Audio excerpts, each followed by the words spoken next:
Por isso, ali em um momento do slide, vai ter aquilo que é a nossa doutrina, né? Aquilo que nós cremos enquanto igreja, aquilo que nós cremos em.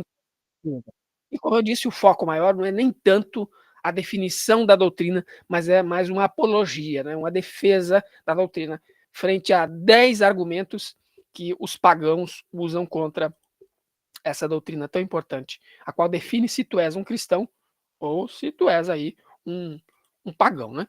Efetivamente falando.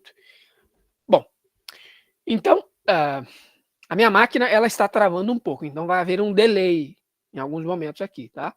Mas fiquem firmes aí. Durante 1 hora a gente vai fazer isso. Doutrina da Trindade. A imagem trinitária ali foi de propósito, né? A cruz, a pomba e uma coroa. Né? Bom, questões introdutórias para a gente pensar aqui. Uma pessoa que afirma ser cristã, mas nega a Trindade, será que ela deve ser considerada cristã? Será que essa pessoa que nega uma doutrina que é tão basilar, né, tão básica para a religião cristã, a nossa fé cristã, ela deve ser considerada cristã de fato? Vamos ficar com essa ideia aí na cabeça. E aqui eu pego a citação de C.S. Lewis, quem não conhece C.S. Lewis, né? Cristianismo Puro e Simples, As Crônicas de Nárnia e tantas outras obras que ele... As Cartas de um Diabo a Seu Aprendiz, aquele livro é fantástico.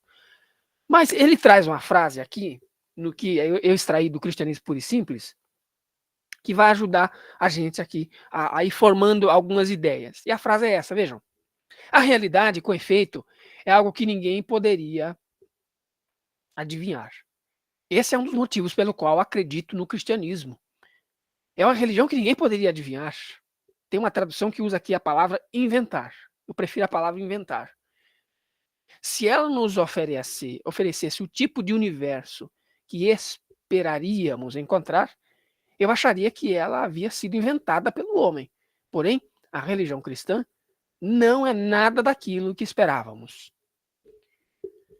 Apresenta todas as mudanças inesperadas que as coisas reais possuem. Por que eu trouxe essa palavra, esse trecho aqui de C.S. Lewis? Pelo seguinte, vejam só.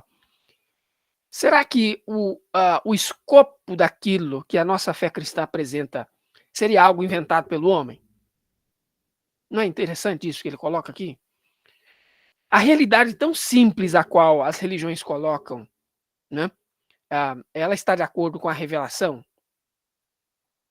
Será que a religião cristã foi algo inventado? Evidentemente, a resposta é não. Né?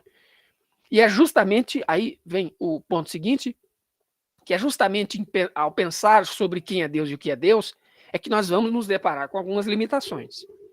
A gente precisa trazer isso à tona sempre que pensamos na doutrina da Trindade Santíssima. Primeiro, Deus é o quê? Deus é Deus.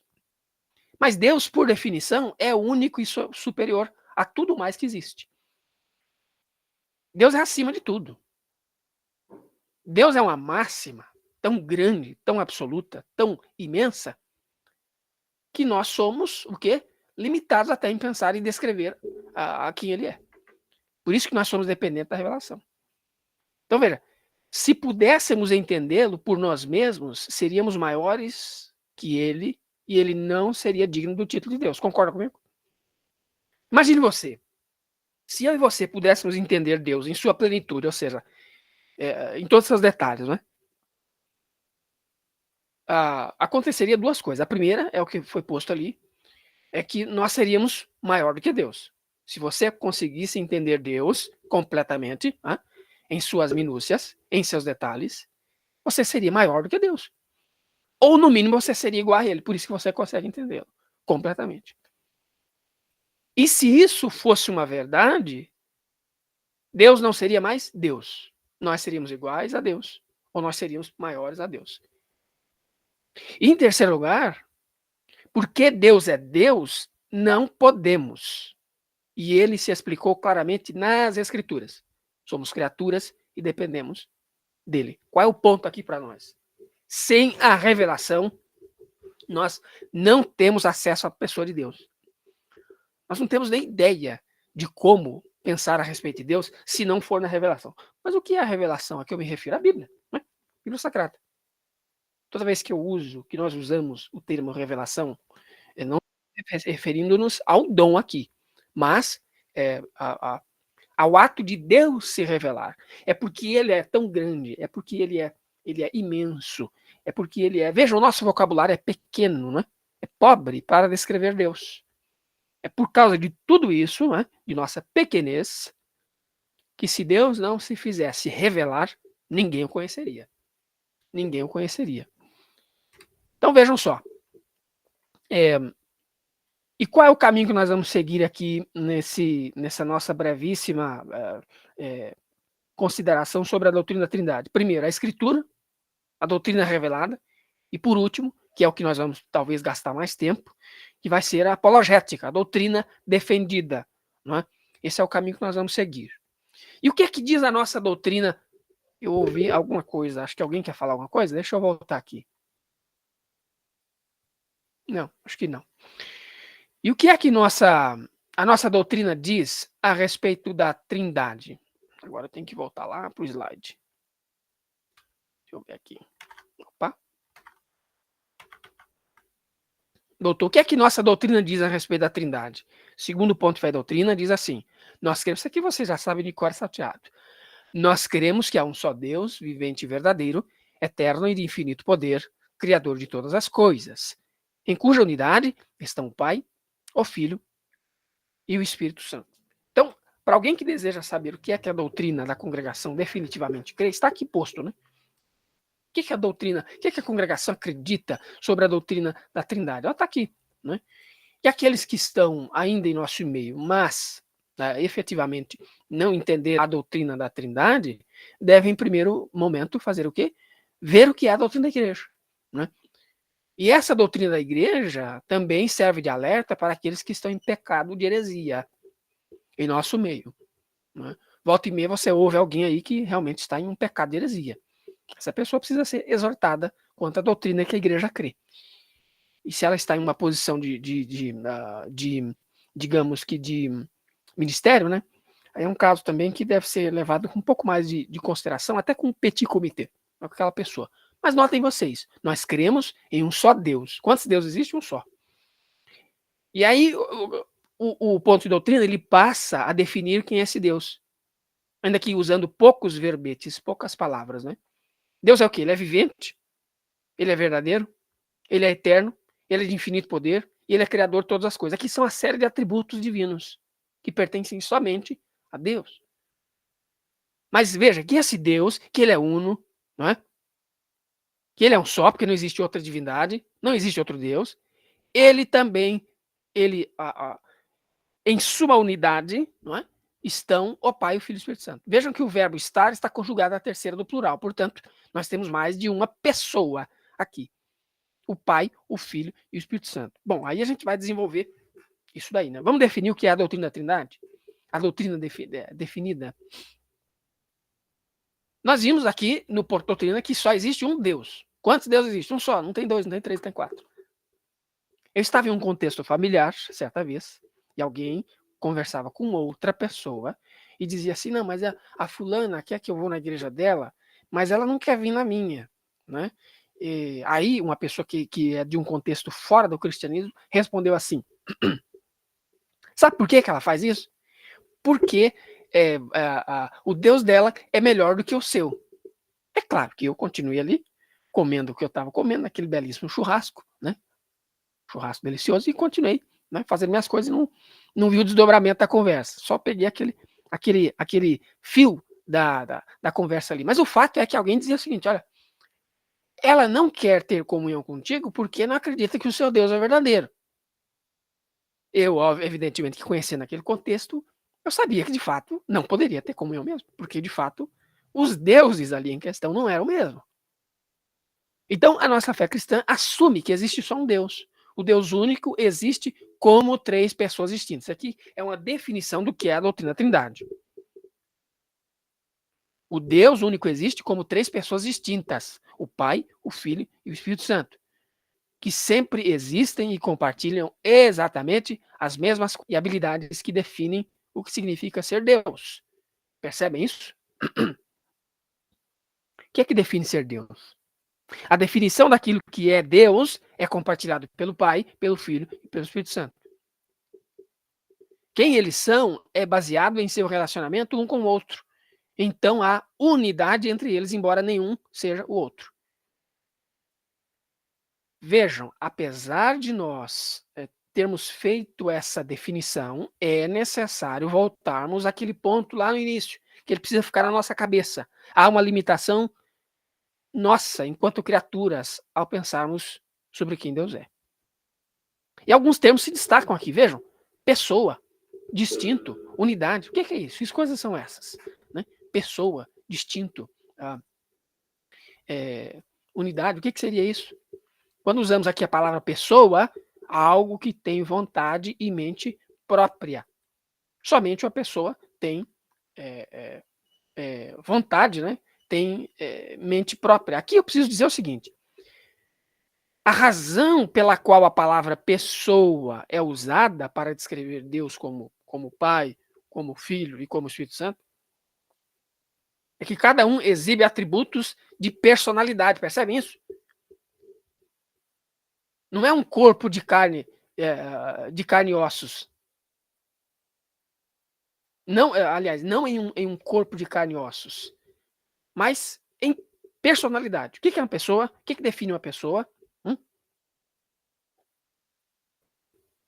Os atributos que pertencem à sua personalidade. O cachorro não é uma pessoa, né? É evidentemente um ser. Mas o que distingue um de vocês de mim, você do seu pai, sua mãe, são as características da sua pessoalidade. Também personalidade, percebe? Em outras palavras, cada um tem uma vontade, ama, fala, sente, está ciente dos outros, se comunica com os outros, sim ou não? Esses são atributos da personalidade, da pessoalidade. E nesse sentido, nós vemos o Pai, o Filho e o Espírito Santo demonstrando essas qualidades. E por isso, na verdade, que dizemos que Deus é três. Deus é um naquilo que ele é. E Deus é três naquilo que ele, digamos que na sua pluralidade da divindade. Eu ouço alguém aqui, Pedro Simon? Pois não.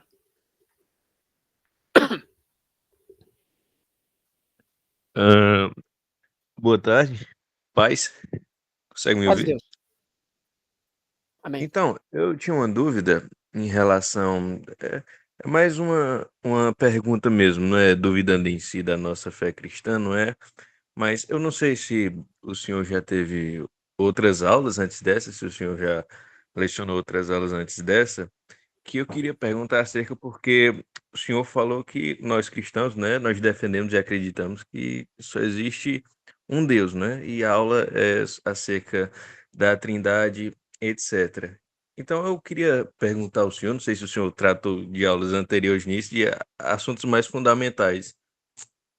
Como por exemplo, como é que a gente, quais são os argumentos que a fé cristã, a ortodoxia, enfim, usa para provar que só existe um Deus e que esse Deus realmente é o Deus que está na palavra? Porque no mundo de hoje, né, que a gente vê, né, muitas religiões hoje em dia à tona e acontece bastante esse tipo de coisa, né? Ainda mais em universidade, escola, de cada um pensando de uma forma, de um jeito.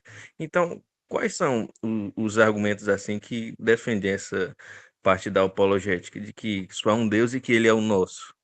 Obrigado. Olha, pergunta muito boa. Como é que eu argumento com outras pessoas, né, de que o Deus cristão é o único Deus verdadeiro e não é o Deus islâmico, Allah, que não enfim, as outras divindades. Primeiro, o cristão ele é convencido pela revelação. Primeiro ponto, né? Nós somos convencidos através da revelação. E a revelação é as Sagradas Escrituras.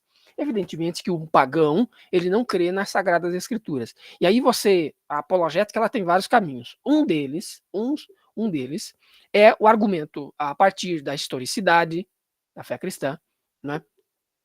Da lógica da realidade da existência humana. Veja só, o cristianismo pautado ele está pautado, na verdade, em fatos históricos, né, que pressupõem a existência de um Deus. O cristianismo está pautado no fato de que houve uma revelação dada a Moisés, dada, né, aos profetas da Antiga Aliança. Depois, essa revelação ela é consumada na pessoa de Jesus Cristo, nosso Senhor.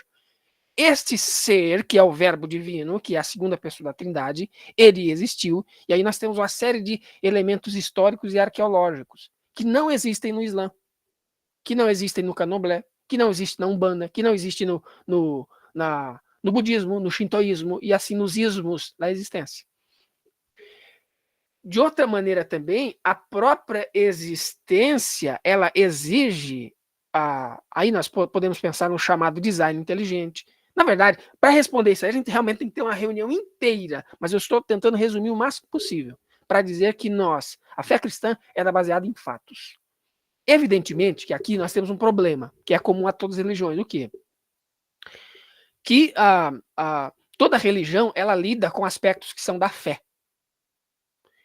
No grego, é chamado de pistis, né? A palavra bonita. Pistis, aquela coisa da fé. São elementos que estão comuns em todas as religiões. Por exemplo, você não pode partir do pressuposto de que a existência ela deva ser mensurada somente pelo aspecto da ciência experimental. Vejam só. O que eu estou querendo dizer assim? Eu não posso pegar o cientificismo como sendo a verdade absoluta para entender toda a existência humana, para entender toda a realidade. Por quê? Porque ela é limitada em seu escopo. Vou colocar de outra maneira. Nós estamos aqui em mais de 30 pessoas. Quantas pessoas existem aqui? 30. O número é matemático, portanto, ele é comprobatório, né? E se você pega aqui os mecanismos da ciência de experimentação, ou seja, de levar para um laboratório, de provar, você vê que tem 33 pessoas aqui. Maravilha. Mas quantas consciências existem aqui? A ciência não pode provar isso. Prove para mim que existem aqui 33 consciências. Você não tem como pegar uma consciência, por exemplo, e levar para um laboratório e provar que ali está, né, através desse método de verificação experimental, que ali temos 33 consciências. Percebe isso? Então aqui a gente já elimina alguns pontos, a saber, que o cientificismo seria a resposta para todos os elementos da vida. Como é que você prova amor através do método de verificação experimental? Não tem como. Então toda religião lida com aspectos de fé. Só que toda religião ela vai ter que lidar com o problema de que esses aspectos de fé, eles devem trazer elementos da realidade. E nesse sentido, somente o cristianismo que traz isso. Evidentemente, eu não tenho como provar para alguém, olha, eu vou pegar a Trindade aqui para você agora e vou trazer aqui, ó, tá vendo aqui, ó, provei para você que é a Trindade. Não, mas a existência, os elementos de verdade da religião cristã apontam para o pressuposto de que Deus é triuno. Um desses elementos é o amor. O Deus Alá, ele não é relacional. Vejam só, a existência humana exige relacionamento. É algo que só existe na divindade cristã, ou seja, em Deus triuno. Porque Deus ele se relaciona com o Pai, com o Filho e com o Espírito Santo. O Pai, o Filho e o Espírito Santo, melhor dizendo, eles se relacionam entre si. E esse é um elemento da existência humana, que não pode ser provado porque Alá não se relaciona com ninguém. Então, existem aspectos da historiografia, existem aspectos da arqueologia, existem aspectos da psicologia que só podem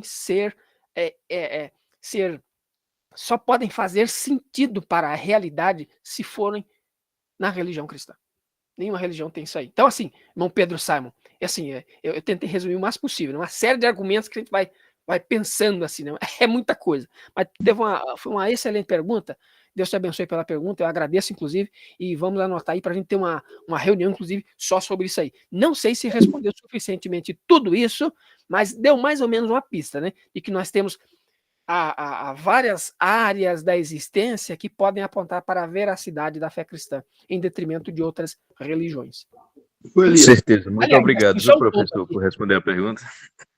Amém, gente. Eu vou passar para o Matheus, mas aqui, só um minutinho, o Juninho, eu vou passar para o Matheus depois para você, brevemente, que eu preciso dar continuidade aqui, queridos. Só um ponto aqui interessante, pergunta depois para um membro do Candomblé, da Quimbanda, da Umbanda, né? Me dê uma prova de que o Balumaye, ele existiu lá na África. Aguarde. Aguarde essa. Me dê uma prova, né? Uma prova científica, histórica, arqueológica. Eu quero só uma prova que você tem aí de que Orixá, de fato, né, ela existiu lá em algum canto na África. Aguarde essa resposta aí que você vai ficar esperando, tá certo? Matheus, por favor. Irmão Elias, só complementando rapidamente, teve uma reunião que a gente conversou também pouco nesse escopo aí, que algo que me marcou muito é que se a gente olhar a questão dos salvadores apresentados em todas as religiões, a única que realmente e evidentemente fala sobre a união hipostática do Salvador, e para nós que é Jesus Cristo, ele é o único Salvador que ele é 100% homem, 100% Deus, e entra nessa questão do relacionamento também. Se a gente olhar, por exemplo, para qualquer outra religião ou alguma coisa do gênero, a gente não consegue identificar isso em nenhuma outra, apenas no cristianismo.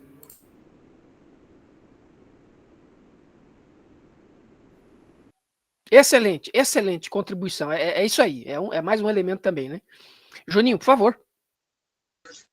Enquanto você falava, meu irmão, eu estava analisando uma questão que eu acho que é necessário a gente abordar, essa busca constante de tentar provar esse Deus, né? Mas quando a gente vai ler a Escritura Sagrada, e como você mesmo apontou a premissa da fé, que é a revelação, sendo ela a Escritura Sagrada, nós conseguimos ver através dela mesma que é ela que gera a fé. Então, como você mesmo acabou de elencar, a questão do elemento seria, de fato, esse o principal elemento, a fé. Porque, embora eu tenha uma erudição capaz de provar e apresentar uma razão nas minhas palavras de que eu estou certo e que você está errado, isso não vai fazer com que eu passe a crer em Jesus. Isso não vai fazer com que eu obtenha uma fé com base nos meus argumentos humanos. Porque nem sempre quem está na razão está falando a verdade.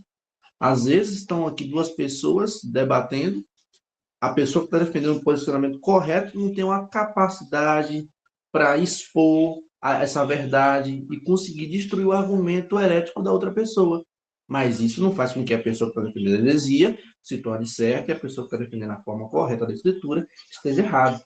Então, esse posicionamento de tentar apresentar a verdade, ok, isso é muito bom. E a gente sempre tem que defender e estar pronto a apresentar a verdade bíblica. Entretanto, como eu vi um comentário de Thalita aqui, e eu concordo plenamente, é que esse nosso Deus é um Deus pessoal, é um Deus de relacionamento, como você mesmo falou, Elias. Um Deus que se relaciona, e um Deus que quer se relacionar comigo, com você, com nós. Então, nós só vamos conhecer esse Deus quando ele se apresentar até nós, quando ele se revelar a nós. Então, meramente os meus argumentos, a minha erudição, as minhas palavras expostas a vocês não vai transformar e não vai fazer com que vocês creiam e entendam a plenitude desse Deus. Somente se ele se apresentar e se revelar diante de vós através da fé. Muito bom, exatamente, exatamente. Deus cristão, o único Deus, na verdade, ele é relacional. Tanto é que é por isso que nós temos que orar, né? Para ter relacionamento com ele, né? E por isso também que nós temos que ler a Escritura, porque é ali onde está os atos salvadores de Deus. Então é necessário que haja também essa pontuação. Muito bem. Então nós já vimos que, por que então essa questão da pessoa, né? O que isso significa efetivamente. Mas Deus também ele é distinto. As pessoas são distintas. Dizem que uma pessoa ela é distinta de outra se ela não é outra. Né? Ué, eu não sou o Juninho não sou eu. Por quê? Porque ele é distinto de mim. Eu sou distinto dele, sim ou não? Então, há uma distinção entre eles. E, por último, a unidade. A identidade de cada pessoa é baseada em seu relacionamento com os outros. De modo que quem eles são é baseado em como eles se relacionam. Eles não podem ser separados. Há um relacionamento íntimo entre essas pessoas da Trindade Santíssima. Agora, é bem verdade que quando nós pensamos a respeito da doutrina da Trindade, algumas coisas elas são colocadas aí. Primeiro, lembremos disso, isso aqui precisa sempre ficar aqui, ó. Nós estamos pensando em um ser que é totalmente outro. Nós estamos pensando em um ser que ele está além da nossa linguagem, sim ou não? E aqui nós nos deparamos com um problema, que é o problema da linguagem. Toda a linguagem que nós usamos a respeito da Trindade, por exemplo, ela é a linguagem que ela data dos primeiros séculos da igreja. E nós vivemos hoje uma cultura que ela é chamada de pós-cristã, né? As pessoas não entendem mais os termos básicos do cristianismo. Às vezes isso acontece até dentro da igreja, sim ou não? Então, para se envolver com a cultura, então é preciso usar uma linguagem simples. E aqui nós trazemos uma outra definição também do que é a Trindade. A doutrina da Trindade. Há apenas um Deus, o único Deus existe como três pessoas distintas, o Pai, o Filho e o Espírito Santo, que sempre existem. Eles são coeternos. O Pai, o Filho e o Espírito Santo são iguais em eternidade. Primeira coisa. Mas eles também compartilham exatamente as mesmas qualidades e habilidades que definem o que significa ser Deus. Eu não coloquei nesses slides aqui, porque eu presumi que já iria alongar demais o tempo que a gente tem aqui. Mas o que é que define um Deus, não é? O que é que define ser Deus? E aí nós nos lembramos dos atributos, não foi isso que está lá no Ponto de Fé e Doutrina no início? Eterno, vivente, verdadeiro, eterno, infinito poder, criador de todas as coisas? São atributos, são coisas que não pertencem aos seres humanos, pertencem somente a Deus. E aí, essa tônica que o irmão trouxe lá, achei tão bacana, o irmão Simon lá, porque todas essas coisas não podem ser vistas ao mesmo tempo, inclusive nas divindades pagãs. Tem sempre um Deus que ele tem grandes qualidades, mas ele não tem tudo. Percebe isso? Só na fé cristã nós temos essa coisa, de que Pai, Filho e Espírito Santo, né, eles são iguais. Eles têm aqueles elementos que fazem eles ser divinos, portanto são Deus. E por último, quem eles são é baseado em seu relacionamento com o outro. Então, a unidade entre eles, um só ser, né, embora nenhum seja o outro. Por isso que eles são distintos. O Pai não é o Filho não é o Espírito Santo não é nem o Pai nem o Filho, e o Filho não é nem o Pai nem o Espírito Santo, né? Mas ambos são Deus, porque todos os três, compartilham dos elementos da divindade. São aqueles atributos pertencentes a cada um deles. Então, quem é Deus? Eu só trouxe alguns versículos aqui para preencher, né?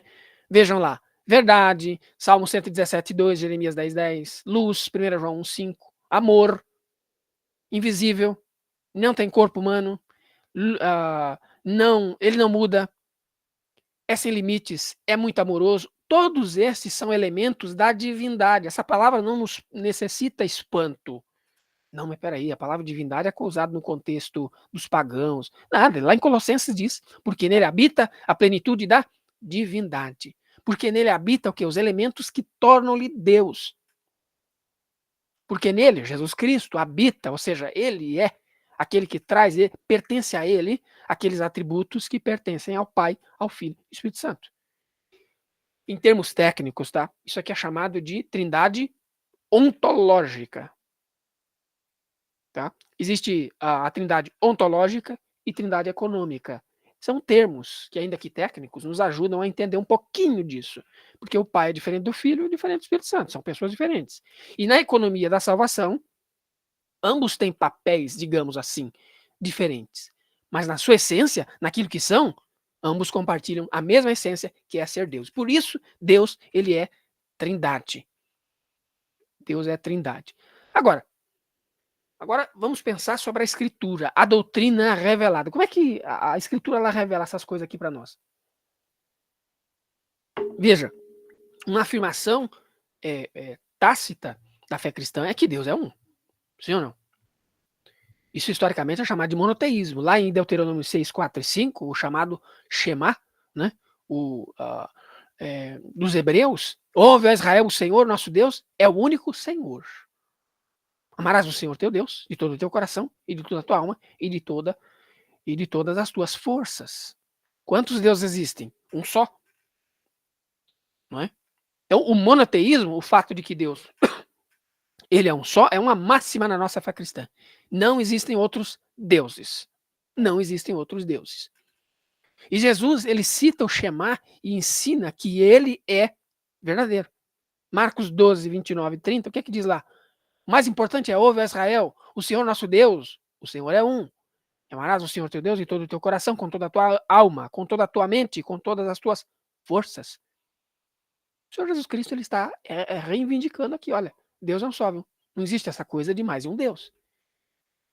E no versículo 32, o escriba responde, olha, tu estás certo, mestre. Tu disseste com verdade que ele é um, e não há outro além dele. Então a primeira máxima que nós temos na Escritura é que Deus, ele é um só. Não existem outros deuses. Não existem vários deuses. Não existem várias divindades. Existe apenas um, e é o Deus que se revela na Escritura. O próprio Deus diz lá em Isaías, né? Isaías, eu não coloquei aqui no slide, mas não há nenhum outro além de mim. Não há outro que eu conheça. É o que a revelação... Isaías 46. Isso, ótimo, excelente. Isaías 46. É o que a revelação mostra. Deus dizendo, meus amigos, não há outro que eu conheça. Não há outro Deus que não seja eu. Pensando naquela máxima, o que é que define Deus? Vejam, aqui nós temos um risco, né? Porque há um risco de pensar assim, não, Deus é um amontoado de atributos, né? Juntou uma coisinha de cá, juntou eterno aqui, juntou... Não, Deus não é um amontoado de coisas. Não é isso. Na nossa linguagem limitada, para descrever Deus, nós temos que partir desses elementos. E é curioso, porque ainda pensando sobre o que a revelação nos aponta que esses atributos que pertencem somente a Deus, ou seja, a divindade, eles são compartilhados pelo Pai, pelo Filho e pelo Espírito Santo. Eu trouxe esse quadro aqui para a gente ver isso aí. Olha, a Escritura chama Pai, o Filho e o Espírito Santo de Deus. Filipenses 1:2, João 1:14, Colossenses 2:9, Atos 5:3, 4. O Pai, o Filho e o Espírito Santo são chamados de Deus. A Escritura afirma que Deus, o Pai, ele é criador, mas o Filho também é criador e o Espírito Santo também é criador. A Escritura afirma que Deus, o Pai e o Filho e o Espírito Santo, ambos, têm o poder para ressuscitar. Ele habita entre nós, internamente em nós. Ele está em todos os lugares. Vejam, onisciência, onipresença, onipotência, atributos que são de Deus e são compartilhados por quem? Só pelo Pai? Só pelo Filho? Só pelo Espírito Santo? Não. Pelo Pai, Filho e Espírito Santo. Um só Deus, três pessoas distintas. Um em relação ao que é. Três em relação a quem são. Doador da vida, companheiro, ele é companheiro também, ele é eterno, aqui mais um atributo, né? Salmo 90, verso 2, Miqueias 5:1-3, e também lá em Hebreus, Romanos 8:11 e 9:14. É um apanhado apenas, né? Do que a Escritura, a revelação mostra para nós ao descrever Deus. Ao descrever Deus. Seguindo então, agora nós entramos nessa parte, então, eu gastei todo esse tempo aqui, né? Para finalmente a gente entrar na questão da apologética, na defesa da nossa fé. Vamos voltar aqui, um pontinho apenas. Tudo certo aqui, gente? Eu presumo que isso aqui já é algo que tranquilo para a gente. A gente já havia visto aqui, muita gente de vários outros grupos aqui já havia visto isso antes, né? Mas há alguém entre nós que é a primeira vez que está vendo esse tipo de coisa? Ou tem alguma coisa que foi dita que não fez um sentido assim máximo para você? Se tiver, por favor, nos comunique aí, tá certo? Bom, agora, diga. Tem um texto aqui que me chama a atenção, Mateus 11:27. Veja bem, o que é o texto diz? Tudo me foi entregue por meu Pai. Ninguém conhece o Filho senão o Pai. E ninguém conhece o Filho, o Pai, senão o Filho. E aquele a quem o Filho o que quiser revelar. Nesse sentido aqui, você acha, seria no conhecimento pleno ou seria no conhecimento normalmente como nós conhecemos? Eu acho interessante essa abordagem aqui.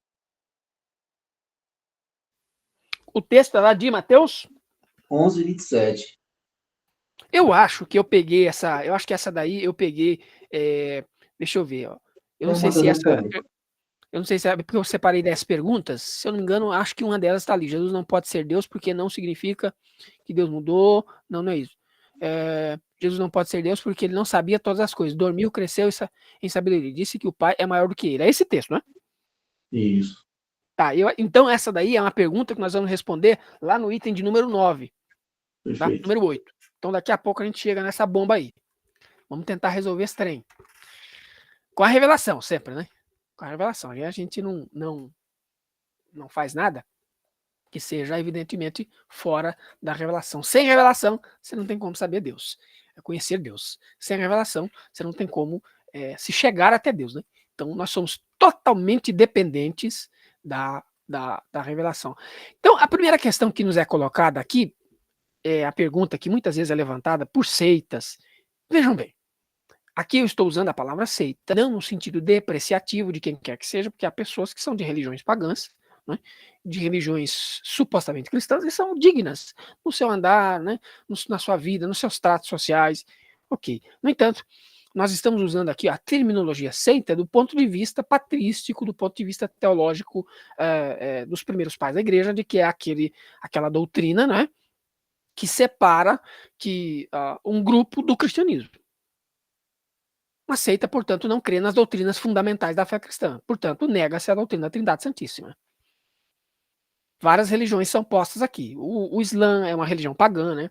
A seita, na verdade, seria um grupo de dentro do cristianismo. Aí estaria aí Testemunho de Jeová, mormonismo, além daqueles pagãos. Existe também o pentecostalismo unicista, que é uma seita também, o tabernáculo da fé, etc. E tal. Então é nesse sentido que nós aplicamos aqui. Sem querer, evidentemente, fazer juízo de valor sobre a vida pessoal de quem quer que seja. Mas a doutrina bíblica é esta, e nós não abrimos mão disso aqui. Bom, e a primeira coisa que é colocada é que a palavra trindade não é encontrada na Bíblia. Você já viram isso? Não, eu não creio na trindade não. Por quê? Porque não está na Bíblia. Se não está na Bíblia, então eu não posso acreditar. Assim dizem os pagãos. Esse é um tipo de argumento, inclusive, que é muito, muito, muito usado entre testemunhos de Jeová, né? Que é uma religião não cristã. Eles dizem isso, né? A doutrina da Trindade, essa palavra Trindade não está na Bíblia. Então não é verdadeira. Se não está na Bíblia, não posso assumir que seja verdade. E aí alguns ainda afirmam, além disso, de que se Deus quisesse que nós acreditássemos na Trindade, ele teria declarado a doutrina claramente. É o que eles dizem, né? Só que, primeiro de tudo, é ilógico imaginar o seguinte, que uma vez que a palavra Trindade não é encontrada na Bíblia, o conceito não existe ali. Esse tipo de objeção geralmente demonstra, na verdade, um preconceito contra o ensino da Trindade. Em vez disso, a pessoa deve olhar para a palavra de Deus para ver se esse ensino ele é verdadeiro ou não. Então, a primeira coisa. Em segundo lugar, há muitos conceitos bíblicos nos quais as pessoas acreditam que não tem a palavra específica ali não usada na Bíblia também. Por exemplo, a palavra Bíblia não encontra na Bíblia. Não é? E nem por isso a gente... Não vamos usar a palavra Bíblia, porque a palavra Bíblia não está na Bíblia. A palavra onisciência. Quem é que vai dizer que Deus não é onisciente? Onisciência, o que significa? Né? Aquele que conhece tudo. Onipotência, que significa todo-poderoso. Onipresença, que significa que ele está presente em todo lugar. Essas palavras não se encontram na Escritura. Ô Elias, mas ficar pregando na igreja aí falando Shekinah, aí pode, né? Que nem tá, não, isso aí pode, né? Nem tá na Bíblia, né? Isso aí, essa aí pode, a turma gosta. Não no nosso contexto, né? Nosso contexto, falar isso lá, a Irmandade vai pensar que é uma língua estranha, alguma coisa assim. Mas aí fora, no mundo evangélico, pode trazer essas palavrinhas, né? Então, nós não precisamos ver uma palavra específica na Bíblia para que o conceito que ela representa, que ela descreve, seja verdadeiro. Por que isso seria diferente, por exemplo, ao pensar na doutrina da Trindade? Veja só, lá no Salmo de número 14, verso 1, diz o quê?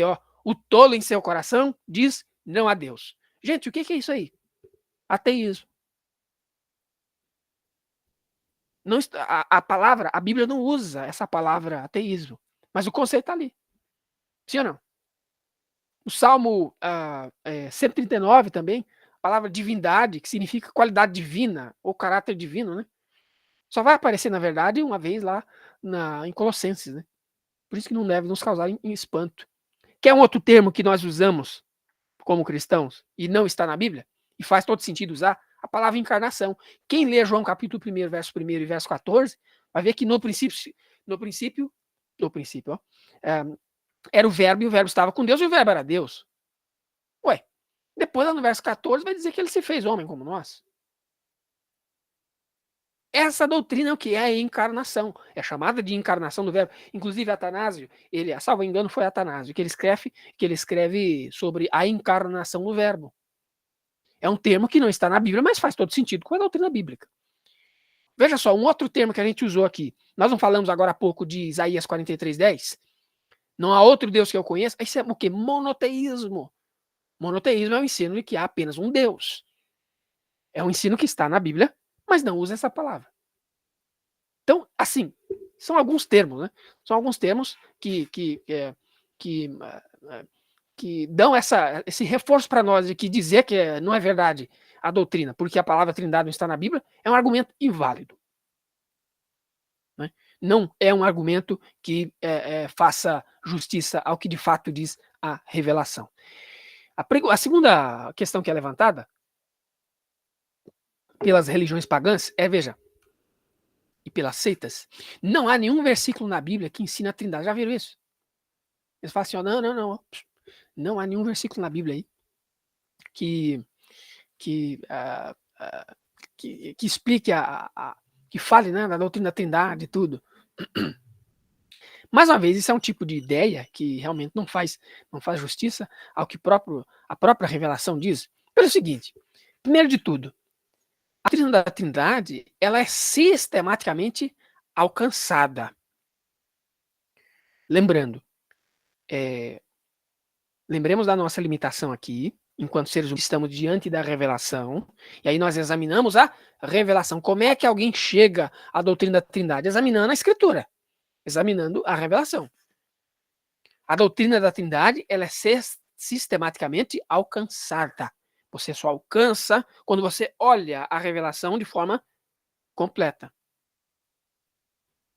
Certo? Você olha para toda a Escritura para encontrar Deus ali, Deus triuno ali. E nós encontramos vários versículos que ensinam que o Pai é chamado de Deus. Nós não falamos disso? Um pouco naquela tabelinha lá. Eu estou passando um pouco rápido aqui, dado ao tempo que nos é limitado também, né? Mas também, naquela tabelinha, nós vimos que o Filho também é chamado de Deus. E o Espírito Santo é chamado de Deus também. Filipenses 1:2, João 1:1, versículo 14 também. E também Atos 5:3-8. Então nós vemos que cada um estava envolvido na ressurreição de Cristo, inclusive. 1 Tessalonicenses 1:10. João 2:19 até o versículo 21. E lá em Romanos 8:11, nós vemos também o Espírito Santo envolvido na ressurreição de Cristo. Percebem isso? Nós vemos que por exemplo, que cada um ele é onisciente. O Pai ele é onisciente, o Filho ele é onisciente, o Espírito Santo ele é onisciente. Onde é que está isso? 1 João 3:20 mostra o Pai sendo onisciente. Lá em João 16:30 mostra o Filho sendo onisciente, o Verbo divino. Evidentemente que aqui existe um ponto a ser notado. Na encarnação do Verbo, momento em que ele se torna, né, homem tal como nós, muitos momentos nós vamos ver que Cristo ele faz coisas que pertencem somente a Deus, por exemplo, aquilo que é saber das consciências. Por isso, quem estava na reunião ontem de Marcos 4, viu? Ele lendo pensamento. Um atributo que pertence somente a Deus. Mas também é verdade que no seu estado de humilhação, ele não fez uso regular de atributos da sua divindade. Gente, pensemos aqui. Será que ele não podia fazer certas coisas? Não, eu vou para a Síria, assim, vou desaparecer? Claro que podia, mas ele não fez uso dessas atribuições. Então, essa série de elementos, como a onisciência, é evidenciado no Pai, no Filho e no Espírito Santo. Nesse sentido, a Trindade é encontrada em toda a Bíblia, em toda a Escritura, não apenas uma parte dela. Em toda a Escritura nós vemos Deus sendo triuno. E em segundo lugar também, ainda sobre esse aspecto aqui de que não há nenhum versículo na Bíblia, né, que ensina a Trindade, há versículos que sugerem a Trindade, já que mencionam o quê? Os três juntos. Tem ou não tem? Então dizer que não há um único versículo que ensine a Trindade não é necessariamente uma verdade. Mateus 3:16-17, olha lá o que diz. E tendo sido batizado, saiu logo da água, é o momento em que o Senhor Jesus Cristo está sendo batizado, né? E eis que dos céus se abriram e viu o Espírito de Deus descendo como uma pomba e vindo sobre ele.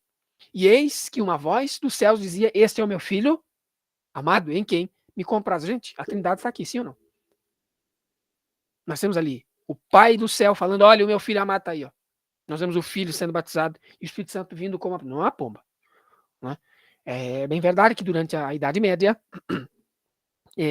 a religião, o papal, né, o papismo, chegou ao momento lá das vendas das indulgências, se dizia que havia um lugar lá que tinha até a pena do Espírito Santo. Já pensou coisa interessante? A pena do Espírito Santo é maravilhosa. Acho que foi Lutero que fez uma sátira disso, né? Que das relíquias a mais interessante era a pena do Espírito Santo. Isso é uma analogia, falar o Espírito Santo veio como uma pomba, não é que ele era uma pomba, evidentemente, não é? Naquele voar como uma pomba. Ali nós temos um exemplo de um único versículo atestando que Deus é unitrino. Mas não só isso, Mateus 28:19, o que diz lá a grande comissão? Ide por todo mundo, fazei, ide, portanto, fazei discípulos de todas as nações, sim ou não? Batizando-os em nome do Pai, do Filho e do Espírito Santo. E observem vocês que esse texto de Mateus 28:19 é interessante, porque não diz para batizar nos nomes. Se diz para batizar no nome de quantos? De 3? Não. Nome de 1. Por isso que alguns louvores que dizem assim, em nome de Deus Pai, em nome de Deus Filho, em nome de Deus Espírito Santo. Tá errado, isso aí é triteísmo, é heresia. É heresia. É um só Deus, não são 3 deuses. É em nome de qual Deus? Pai, Filho e Espírito Santo. E por último, o texto de 2 Coríntios 3:14, é uma bênção, né? O apóstolo Paulo dizendo aquela bênção, a graça do Senhor Jesus Cristo e o amor de Deus e a comunhão do Espírito Santo estejam com todos vocês. Nós vemos ali as 3 pessoas da divindade, da trindade distintas, na bênção ali a qual o apóstolo Paulo se diz ali. Alguém tinha levantado a mão? Acho que não, né? Não, acho que não. Então, a Mataís, pois não. Levantou a Thaís aí. Mataís, pode falar. Perdão, irmão, eu apertei aqui sem querer. Desculpa. Tá bom. Que é isso. Fique em paz. Deus abençoe. Então, vejam, a objeção seguinte, qual é ali, de número 3? A Trindade é composta por 3 deuses separados. Já viram essa daí? Não, a Trindade é composta por 3 deuses separados. Assim, de forma até sucinta, isso aqui, esse tipo de objeção, né? É uma falta de entendimento da doutrina da Trindade, que é, por definição, monoteísta. Quantos deuses existem? A religião cristã diz, olha, só existe um Deus. Mas o que é Deus? Aí nós vamos elencar uma série de atributos que descrevem Deus. Essa série de atributos são compartilhadas pelo Pai, pelo Filho e pelo Espírito Santo. Então, nesse sentido, quando essa objeção é levantada, na verdade, o crítico ele está simplesmente demonstrando que ele não entendeu absolutamente nada do que é a doutrina da Trindade. Gente, esse ponto aqui, ele está claro para nós ou não? Esse ponto é importante, viu? As religiões não cristãs, quando baterem na porta de vocês amanhã, 9 da manhã, quando a gente não for para o culto de jovens e menores ou no culto normal, comum, eles vão falar isso aqui. Não, Deus, 3 deuses, isso aí é a doutrina de 3 deuses. 3 deuses não podem ser um Deus. Já viram isso? Então isso aqui precisa ficar claro para nós. Quem não entende o que é o fato de Deus, né? Perdão, a Trindade é composta de 3 deuses, né? Eles dizendo assim que Deus seriam 3 deuses, não entendeu a essência do que é Deus. Que a Escritura nos revela como sendo um só Deus que subsiste em 3 pessoas distintas. A palavra essência, a palavra natureza, ela vai se repetir muito nos documentos históricos da fé cristã. Se você ler Credo de Atanásio, Credo Constantinopolitano, Credo de Atanásio é o mais belíssimo de todos eles, né? A palavra essência, a palavra natureza vão se repetir. E vejam o quanto nós somos limitados a entender essas coisas. Desde o século IV, praticamente, nós não temos mais uma definição, uma linguagem melhor do que essa. E para que ninguém caia, portanto, em heresia, nós achamos melhor permanecer nisso do que inventar termos novos aí que vão, na verdade, trazer em heresia. Certo? O argumento número 4 diz lá, ó, 3 deuses não podem ser Deus. Mais uma vez, esse tipo de objeção revela uma falta de entendimento da Trindade. Primeiro de tudo, a Trindade a Trindade não é 3 deuses. Portanto, essa reclamação ela é inválida, pois não se baseia no que a Trindade realmente é. A Trindade é um Deus em 3 pessoas. Um Deus que subsiste em 3 pessoas distintas. Ainda sobre esse ponto aqui, deixa eu tentar discorrer um pouquinho do tempo que nos resta aqui. Eles dizem aí, né, que a Trindade ensina que existem 3 deuses. Né? O mormonismo acredita em 3 deuses. E a nossa posição cristã é que não. A doutrina da Trindade ensina que há apenas um Deus. Mas essas pessoas vão dizer não, né? Quando vocês separam aí, é 3 deuses, né? Eles dizem que é impossível que Deus exista em 3 pessoas, que a Trindade é realmente emprestada de figuras pagãs. Já viram essa loucura? Tá aqui no meio das perguntas, né? Gente, um ponto interessante aqui.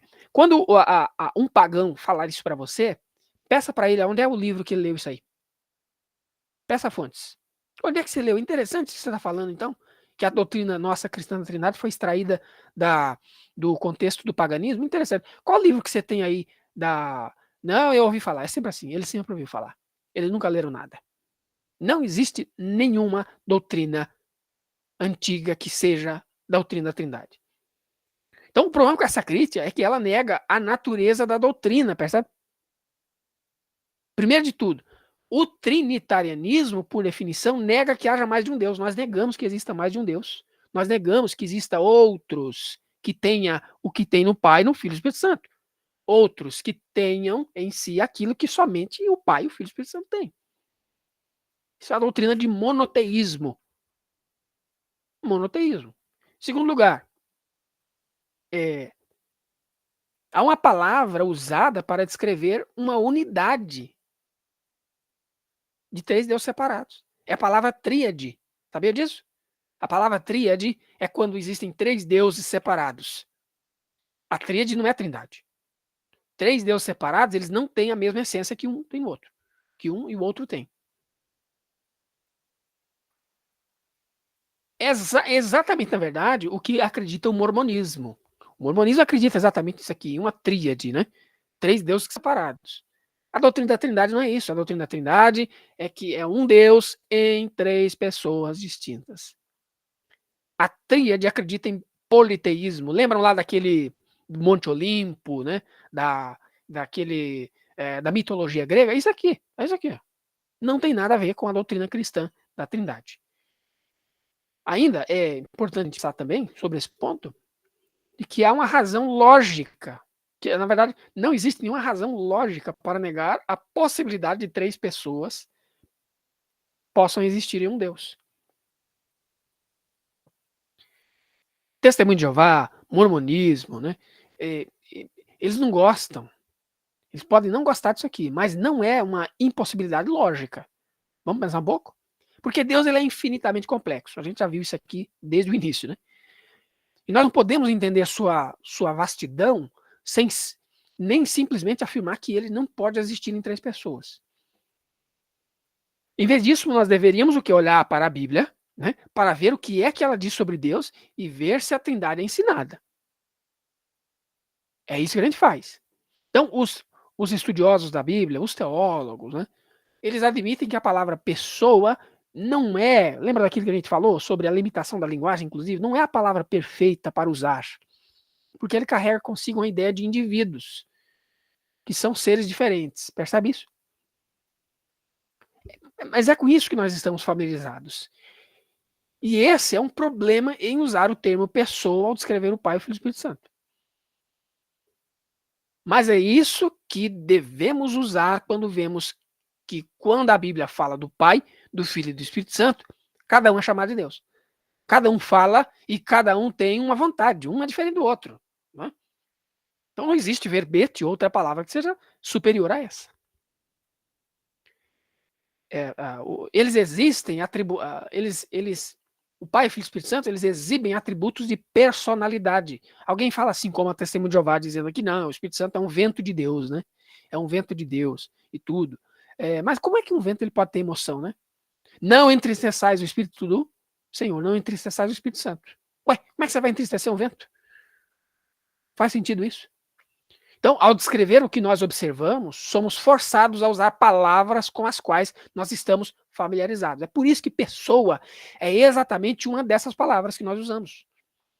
Mas não é necessariamente aqui que cada pessoa deve ser o indivíduo. É a única palavra que até hoje a revelação, né, nos coloca como sendo a mais possível aqui. E também, nesse ponto ainda, as trindades são conhecidas e aceitas pelas pessoas conforme observadas na natureza. Pense nas trindades aí fora, né? Quem fala sobre isso, inclusive, é o próprio Adalto Lourenço, né? Quando ele vai falar, finado já, Deus já o recolheu, acho que esse ano ou ano passado, não me lembro, e ele fala a respeito de elementos de 3 em 1, né, na natureza. Fenomenal, viu? Nossa, aquilo ali é top demais. Meu Deus do céu, é top demais. É uma pena que Deus ama tanto esses homens que ele recolhe eles ainda antes dos 100 anos, né? É uma pena. Então, por analogia, nós vemos que a própria criação ela é trinitária. Lembra daquilo que a gente falou de relação e tudo mais? Vejam só, um ponto aqui para nós. O tempo é passado, presente e futuro. Não há 3 tempos.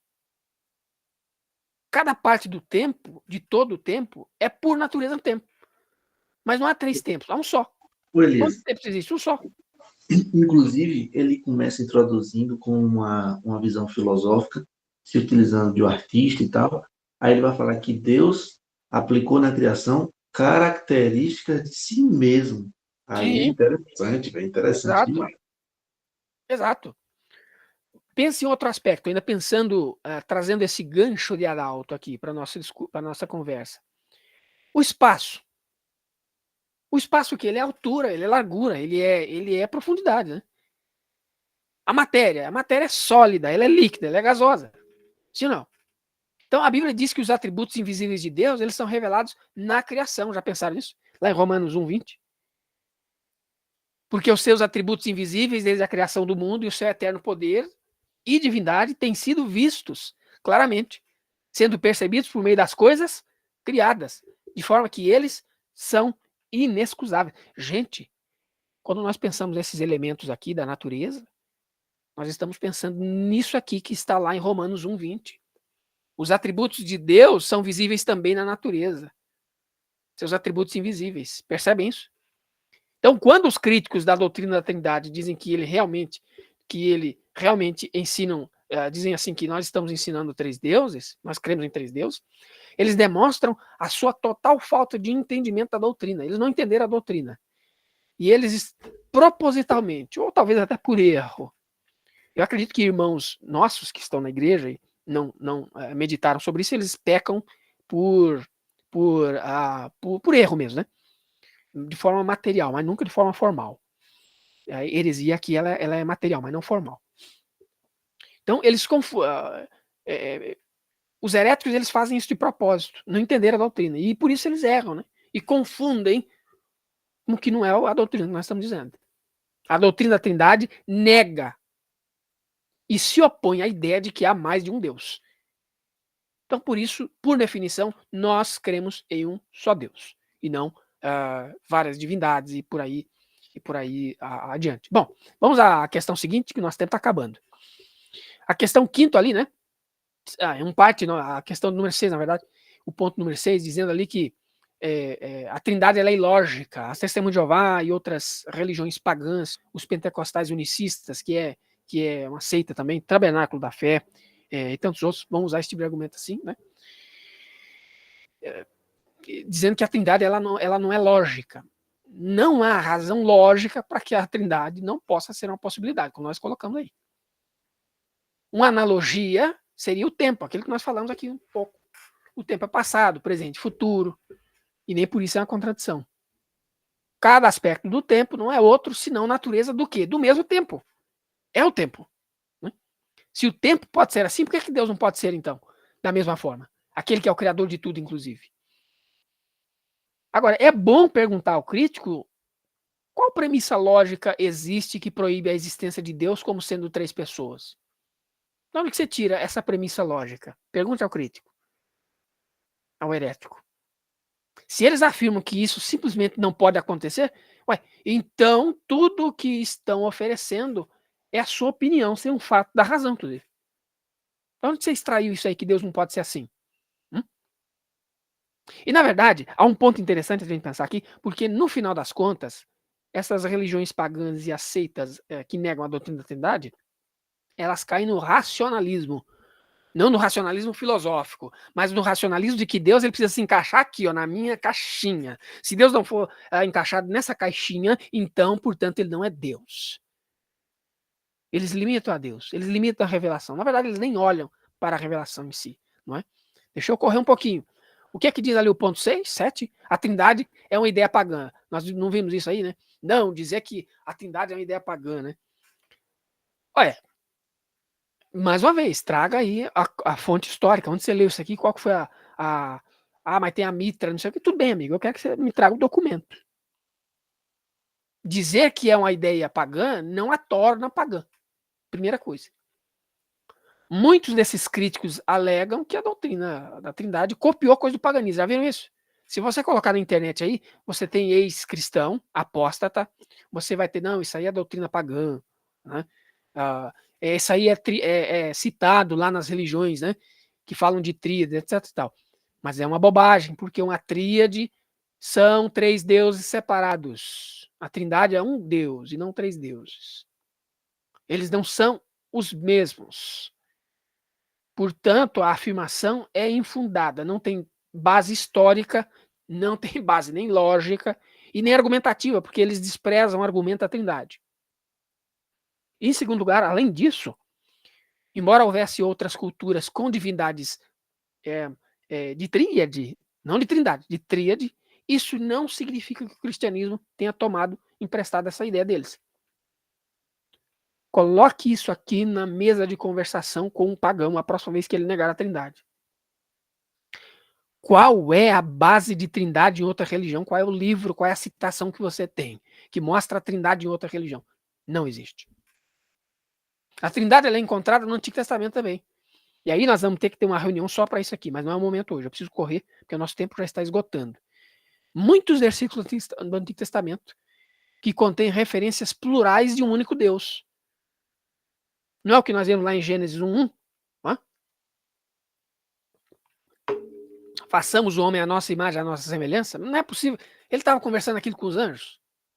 Você acha? Não é? Ali era o grande, digamos, a Assembleia da Trindade Santíssima. O Pai, o Filho e o Espírito Santo, em uma santa reunião ali. Façamos o homem à nossa imagem e semelhança. Mas não só isso, em Jó 33:4 fala sobre isso. Gênesis 17:1, 18:1, Êxodo 6:2-3, 24 de Êxodo, versículo 9 e 11 também fala sobre isso. 33 e 20 de Êxodo ainda. Números 12:6-8. Aqui só estou citando uma série de versículos para a gente ter um embasamento. Em algum momento a gente pode até examiná-los com calma. Salmo 140 e 30. Gênesis 19, verso 24. Enfim, e há outros versículos também. Então, essa ideia de que a Trindade foi uma ideia pagã não se sustenta na argumentação, não se sustenta na comprovação histórica e não se sustenta na lógica. Porque as tríades não são trindades. Gente, um ponto aqui. Eu sei que o assunto ele é denso. Nós estamos aqui, é um pouco corrido aqui. Tá? Mas em outro momento a gente pode sanar outras questões. E já caminhando. Opa, diga. Tem um detalhe, sabe que Gruden fala sobre isso? Ele vai pegar o Antigo Testamento como premissa e vai apresentar vários nomes no plural que é utilizado como Deus. Sim. Aí ele vai pegar o nome Elohim, Sim. que é o plural de Eloá, né? E aí ele vai fazer uma análise no Antigo Testamento e vai nos dizer que ocorre a aparição do nome 57 vezes no Antigo Testamento, enquanto no plural ocorre 2.498 vezes. Olha só. O que levanta aqui, né, a manifestação da Trindade no Antigo Testamento. Sim. 2.498 vezes. Pois é. Vejam, como é que a gente chega a esses números aí? Apenas através de uma organização do pensamento. Apenas através de uma pesquisa na escritura. Examinar a escritura é isso aí, ó. É isso aí que é feito. Quem não examina a escritura, com essa, né, olhando para como que Deus revela, não chega a essa conclusão. portanto cai ou permanece em estado de heresia. Em estado de heresia. Agora, ponto de número 8, já caminhando aqui para os pontos finais. Jesus não pode ser Deus, porque ele não sabia todas as coisas. É o que a gente estava falando antes, né, lá no comecinho. Ele dormiu, cresceu em sabedoria, disse que o pai é maior do que ele, etc e tal. Respondendo de forma muito, muito rápida a esse tipo de acusação, né? Esse tipo de declaração é talvez o ataque mais comum, né, que é levantado por aí. Mas qual é o problema? Primeiro, não leva em consideração a união hipostática. Peraí, ó. Onde é que a gente vê a união hipostática? Opa, peraí. O escritório aqui, ele é... Opa, cai não. O escritório aqui, ele é compacto, né? Um pagão, ele não leva em consideração o ponto de doutrina número 3. Não é isso que diz lá? União hipostática. E um irmão, inclusive, do nosso meio, que possa negar a doutrina da Trindade, ou dizer assim, olha, Jesus Cristo não pode ser Deus, não, porque senão ele não sabia todas as coisas, ele dormiu, ele cresceu em sabedoria, ele diz que o Pai é maior que ele esquece do ponto de doutrina número 3. Nós cremos que Jesus Cristo, o Filho de Deus, é a palavra feito carne, havendo assumido uma natureza humana no ventre de Maria Virgem, possuindo ele, por conseguinte, duas naturezas, divina e humana, por isso é chamado de verdadeiro Deus e verdadeiro homem. E é o único Salvador, pois sofreu a morte pela culpa de todos os homens. Isso aqui é a união hipostática. União hipostática é um termo técnico da teologia, né, que é belamente, de forma assim, majestosa, explicado no ponto do número 3. União hipostática afirma que Jesus tem duas naturezas divinas. Tem duas naturezas, a divina e a humana. Como homem, Jesus ele cooperou com as limitações de sua natureza.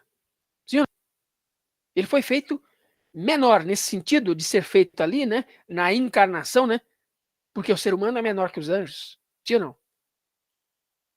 Falou sobre a sua posição e ele estava sobre a lei. Significa o quê? Que no seu estado de humilhação, nós chamamos isso de estado de humilhação. Ele estava sobre as obrigações da natureza humana, tal como nós. Comeu, sentiu fome, sim ou não? Mostrando a sua humanidade. Perfeitamente humano. Então, Jesus ele dormia, realmente ele crescia em sabedoria, ele dizia que o Pai era maior do que ele, nessa perspectiva da humanidade aqui, que pertence a uma das naturezas que ele tomou para si. Mas esses não negam que Jesus era divino. Nós temos que lembrar que ele tem duas naturezas, portanto ele é divino. Né? A sua natureza divina também faz parte da pessoa de Cristo. E veja só, existem outros versículos que refletem a sua divindade. Vários, na verdade. Quando ele disse, lá em João 5:28, antes que Abraão existisse, eu sou. Gente, aquela expressão ali é exatamente aquela quando Moisés se encontra e ele fala, mas quem eu vou falar para eles? Eu sou. Ali é a divindade. Ele está reivindicando a sua divindade. Ele foi chamado por Deus em Hebreus 1:8, mas do meu filho, ele diz, teu trono, ó Deus, é para todo sempre. Ele está falando do filho aqui. Em João 1:14, esse é o texto mais conhecido, né? E o princípio, e era o verbo, e o verbo estava com Deus, e o verbo era Deus. E o verbo se fez carne. Tudo isso significa que Jesus é o verbo divino. Tudo isso significa que que Jesus Cristo é divino e humano ao mesmo tempo. E como homem, ele crescia, ele dormia, não é? Ele aprendia, etc. Tal. Isso significa que Jesus tinha uma natureza humana, não que ele não tivesse uma natureza divina. Percebem isso? Mas significa que em Cristo nós temos a união das duas naturezas, divino e humano ao mesmo tempo. Em uma só pessoa, duas naturezas. Alguém quer falar alguma coisa aqui? Irmão Elias, só em relação a esse assunto, como que a gente pode dialogar para a gente não fazer, por exemplo, as separações das naturezas, sabe? Porque eu fico pensando assim, igual, fico um pouco de medo de cair em heresia nesse tipo de assunto. Porque assim, a gente fala que Deus é maior que a humanidade de Jesus, mas a questão da divindade, ela seria igual. Só que, assim, separar isso aí não corre, por exemplo, naquela heresia que eu acho que é o Concílio de Calcedônia, se eu não me engano, Eu lembro que eu comentei esses dias no grupo, e aí eu fiquei em dúvida, por exemplo, da questão da morte de Jesus, que eu acho que é o ponto 10º que a gente vai discutir hoje, né? Porque, assim, a nossa mente leva a questão de, tipo, da separação entre o corpo e a alma, só que, tipo, a gente não pode fazer isso porque senão a gente não acaba distorcendo essa questão da união hipostática, sabe? Então, tipo, eu acabo ficando um pouco com dúvida nisso. Se eu posso separar, não posso. Se é a questão da natureza, como que a gente pensa em relação a isso? Boa questão aqui. Então, é interessante, aqui, vamos discorrer sobre isso aqui um pouco, porque, por isso que o melhor sempre falar de Cristo como a pessoa de Cristo, né? Vejam, muitos irmãos, às vezes no nosso meio, eles incorrem em heresia justamente por fazer uma separação. Por não compreender o que? Você olhar a escritura de forma panorâmica, né? E aí não setorizada. Ali, Jesus sentiu fome, tá vendo? É humano igual a qualquer outro. Olha lá, ó. Não, perdoa o pecado, mas isso aqui é coisa de Deus. Ele é só Deus. Percebe? Muitos irmãos incorrem em heresia justamente por causa de. Eu digo irmãos porque eles estão em heresia em uma, digamos, numa modalidade material, né? Falta de organização do pensamento. Mas, olhando para a pessoa de Cristo de forma ampla, sustentá-lo enquanto pessoa com duas naturezas. E é a união hipostática. Aí a gente volta nessa ideia de que a união hipostática é o ensinamento de que o verbo de Deus se fez carne. E nós o chamamos de Jesus. Jesus é Deus em carne humana. Ele não é meio Deus e meio homem, né? Ele é totalmente divino e totalmente homem. Né? Ou seja, Jesus ele tem duas naturezas, divina e humana. Vejam a importância dos usos das palavras. Jesus não tinha duas naturezas, ele tem. Ele se tornou homem para ser para sempre. Para sempre. Quando ele foi ressuscitado, o corpo era humano. Não era um avatar, né? Não era um corpo glorificado, mas era um corpo humano. A escritura diz lá, nós já vimos lá o texto de João, né? No princípio era o verbo estava com Deus, o verbo era Deus, o verbo se fez carne. Isso significa, então, que o verbo divino se fez carne numa pessoa, na única pessoa de Jesus, que é, portanto, tanto humano quanto divino. Então, a linha aqui, às vezes, ela é tênue, usando a palavra que o Pedro usa bastante, né? A linha é tênue. Porque não dá para separar, nós não podemos separar a pessoa de Jesus. A natureza divina, ela não foi mudada, não foi alterada nessa união. Houve uma união das duas naturezas.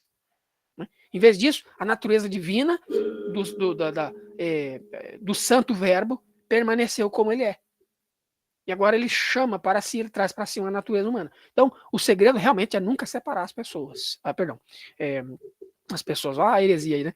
É nunca separar as naturezas de uma pessoa. Evidentemente que você, ao observar momentos, você vai observar elementos da natureza. Quando Jesus teve fome, gente, a natureza divina precisava de comer pão e comer peixe. Aliás, peixe assado, eu vejo aquelas passagens ali, Jesus Cristo comendo peixe assado, não comi peixe assado. Bom, talvez, né, de forno, mas a lenha deve ser uma coisa gostosa, né? Uma tilápia, fecha aqui entre aspas. Veja, quando uma coisa pertence a uma natureza, nós não vamos dizer assim, aquilo pertence à natureza humana, não. Nós dizemos a pessoa completa. Quando Jesus teve fome, quem sentiu fome? A natureza humana ou a natureza divina? Não pode falar isso. Jesus sentiu fome, percebe isso? Porque Jesus, a ele pertencem duas naturezas, e não uma só. Quem perdoa pecado? Jesus humano ou Jesus divino? Heresia, filho. Né? Heresia, não existe isso. Quem perdoa pecado? Jesus, a pessoa de Jesus, da qual está a natureza humana e a natureza divina. Então, veja, Jesus não é meramente um homem que tinha Deus dentro de si, isso aí é outra heresia também. Nem é um homem que manifestou o princípio de Deus. Ele é a segunda pessoa da Trindade. Né? Hebreus 1:3, né? Fala mais ou menos esse tipo de coisa. O Filho é o resplendor da glória de Deus. É a representação exata do ser de Deus, né? Do seu ser, sustentando todas as coisas pela sua palavra poderosa. Então, assim, as duas naturezas de Jesus não são misturadas. Aí é outro problema também. Não são combinadas em uma nova natureza de Deus e homem. Não é isso. Elas são separadas. mas agem como uma unidade, na única pessoa de Jesus, isso é, união apostática.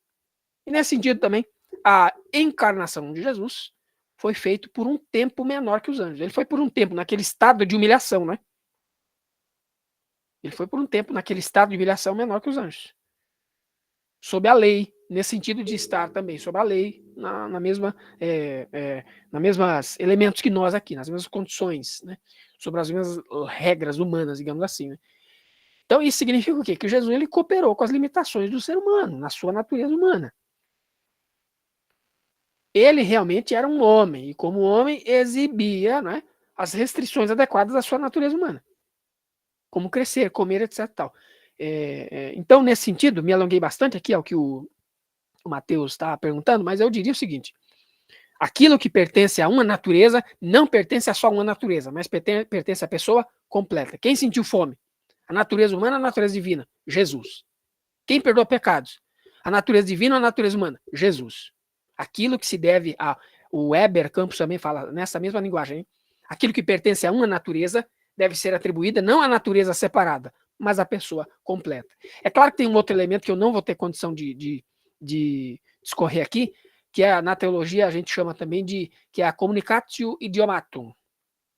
Communicatio idiomatum. O que é isso? É um ensinamento de que os atributos da natureza divina e humana são atribuídos à única pessoa de Jesus. Não é o que nós estamos conversando aqui?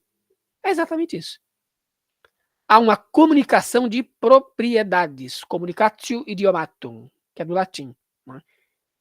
Significa simplesmente que Jesus, que a pessoa de Jesus poderia legitimamente reivindicar para si os atributos da natureza humana e da natureza divina. Fez mais ou menos sentido aí, o Mateus? Ô, Elinho, e quem morreu foi as naturezas ou a pessoa? Tá, Olha outra pergunta também que confunde, né? Confunde. E é o que vai aparecer aqui na pergunta de número 10, né? Na oposição aqui, deixa eu correr, né, gente? Na oposição aqui de número 10, né? Já passei pela 9? Pois não. Rapidinho, então, só para... Eu acho que agora deu para fechar esse entendimento. Então, o certo seria falar, por exemplo, que a pessoa de Jesus Cristo experimentou da morte e ressuscitou ao terceiro dia. Porque, por exemplo, pelo que eu entendi agora e ficou claro, aquilo que pertence a uma natureza não é uma situação excludente de apenas uma natureza, mas seria uma situação de inclusão das duas. Porque, tipo assim, o que pertence a uma... Aliás, o que pertence a uma pertence à pessoa de Jesus, que no caso coexistem as duas naturezas, tanto a divina quanto a humana. Excelente. É isso aí. Se entendeu isso aí, eu já posso dormir tranquilo. Então, beleza. Deus abençoe, viu? Amém. Exatamente. É isso aí.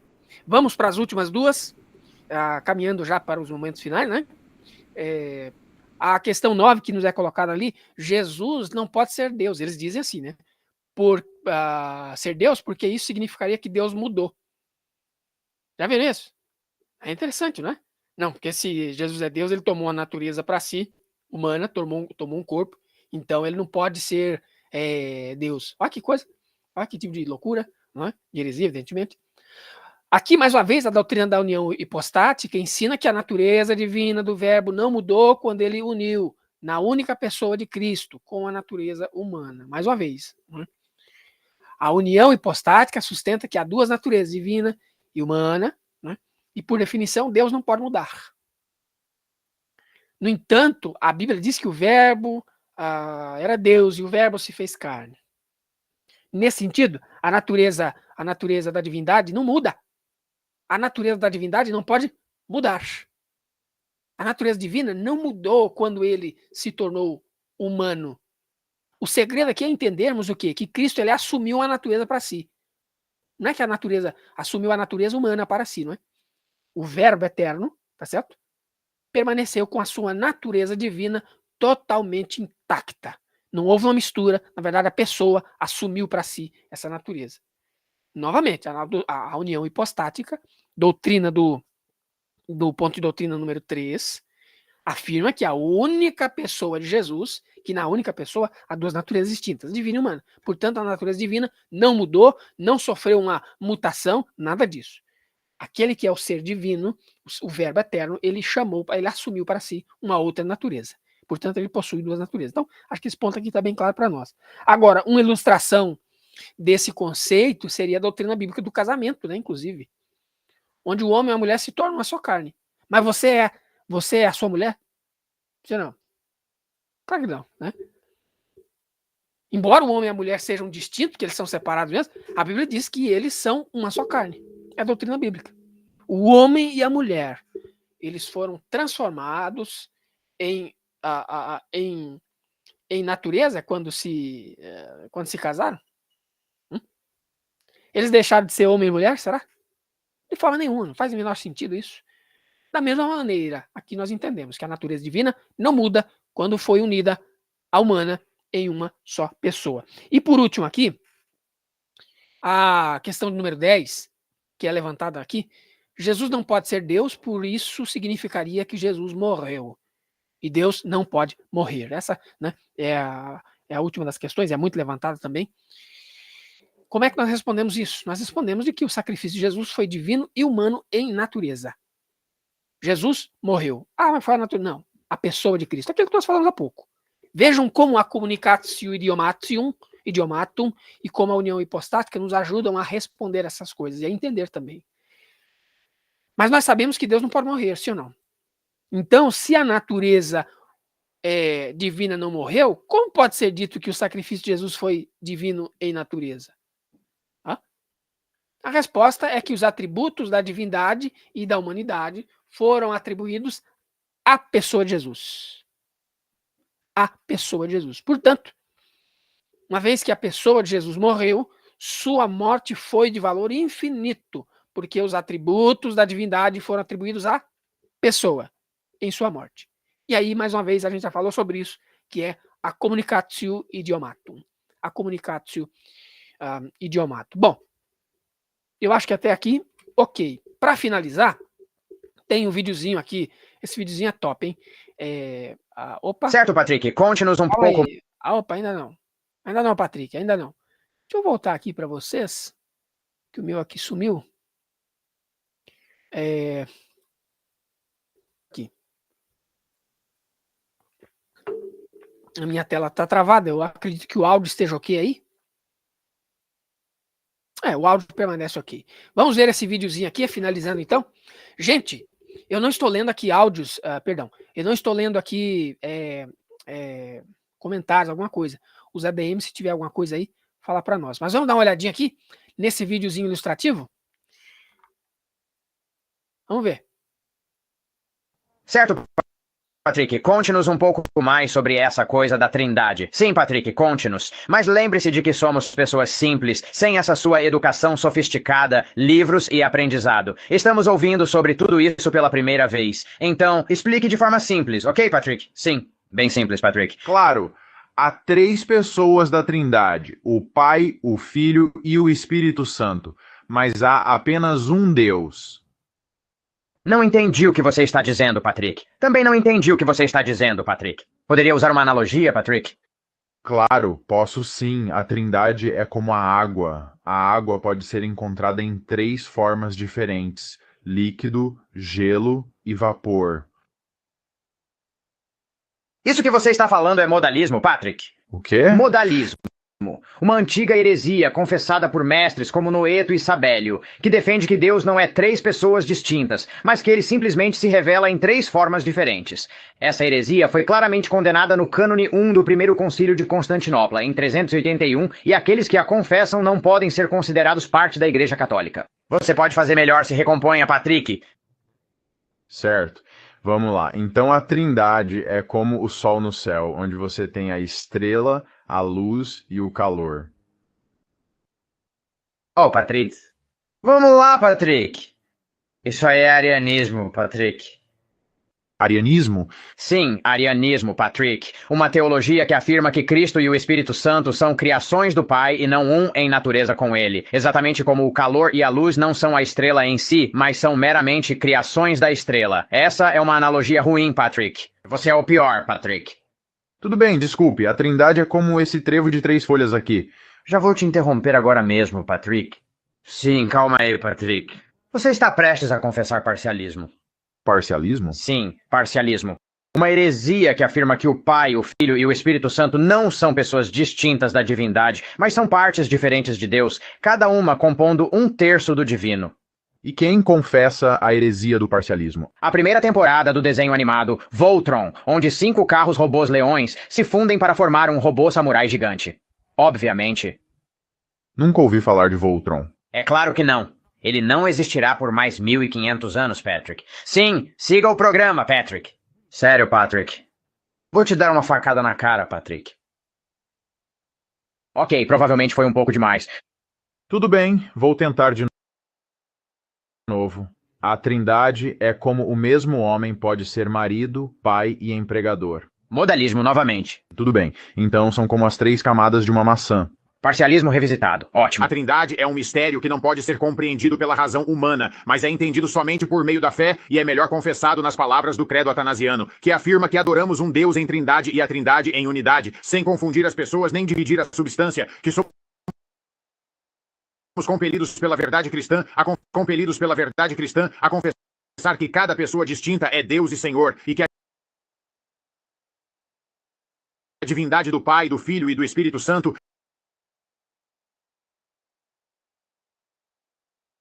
é uma, igual em glória, coigual em majestade. E por que você não disse isso logo, Patrick? Você enrola muito, Patrick. Enrola muito, Patrick.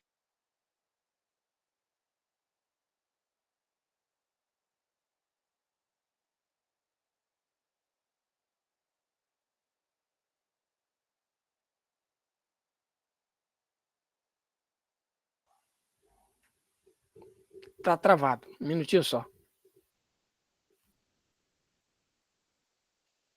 Pronto, voltou aqui. Patrick enrola muito. Patrick tá enrolando muito para ensinar coisa, né? Enfim, esse aqui é um vídeo ilustrativo lá, extraído por segunda via, né? Da página do Franklin Ferreira. Acho que deu para entender mais ou menos, né? Portanto, nós concluímos da seguinte maneira. Portanto, a doutrina da Trindade é alcançada olhando para toda a Escritura. Não é um versículo único. É a doutrina de que há apenas um Deus e não 3. E que o único Deus existe em 3 pessoas distintas. Pai, Filho e Espírito Santo. Uma analogia seria, aí tem a questão do tempo, né? O tempo é passado, presente e futuro, mas não há 3 tempos e apenas um. Deixa eu ver, acho que faltou, na verdade o slide aqui faltou alguma coisinha, mas acredito que a conclusão é esta aqui mesmo. Muito bem. Agora, deixa eu voltar aqui para vocês, antes que minha máquina trave novamente. Aqui. Pronto.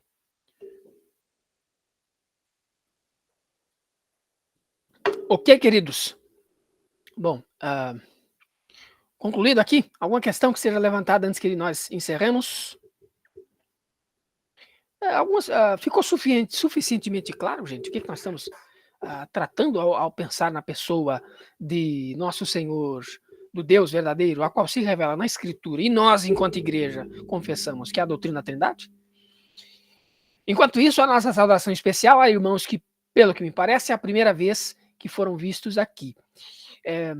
A irmã Luana Arribardi, seja muito bem-vinda. Irmão Luiz Henrique, quem mais é novo aqui? Já foi muita gente embora, né? Também nós já estamos falando aqui há muito tempo. Matheus Gomes, irmão, quem mais? Só estou citando os nossos. Salatiel Chicone, Samuel de casa. E os demais são todos já conhecidos de casa. Deus abençoe vocês que participaram aqui conosco pela primeira vez. Muito provavelmente, se a edição desse vídeo ficar bom, vai lá para o nosso canal no YouTube. E vai ferver de herético, porque tem herético que não crê na doutrina da Trindade. Vai chover de herético. E aí nós vamos com as nossas espadas atrás deles, ou seja, a Bíblia, e não só a Bíblia, a história, a lógica também, né? Muito bem. Eu acho que mais nenhum ponto a ser levantado aqui, né? Se teve alguma questão aí, os ADMs vejam aí, mas eu acho que não. Com isso, nós vamos agradecer a Deus pela nossa reunião e encerramos. Gente, alguém ficou com a dúvida aqui? Não vamos embora com isso para casa, não? Eu sei que é verdade, que alguém vai dizer assim, olha, eu não entendi por completude, mas ótimo. Se você não entendeu completamente tudo do ser de Deus, meu amigo, você está em paz, porque você reconhece que você necessita daquilo que foi revelado e nada mais além daquilo.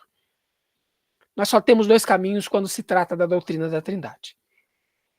Mesmo que eu não entenda, você se apodera daquilo que está revelado e diz assim: Senhor, me ajuda na minha falta de conhecimento. Você se apega àquilo que está revelado e diz: eu creio, ainda que eu não entenda.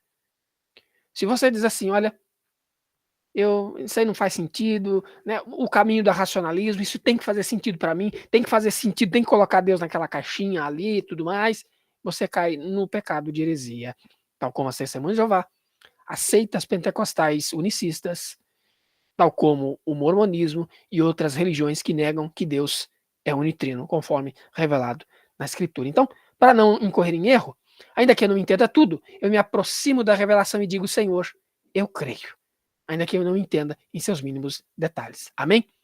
Vamos orar agradecendo a Deus por este momento. Orando em nome do Senhor Jesus.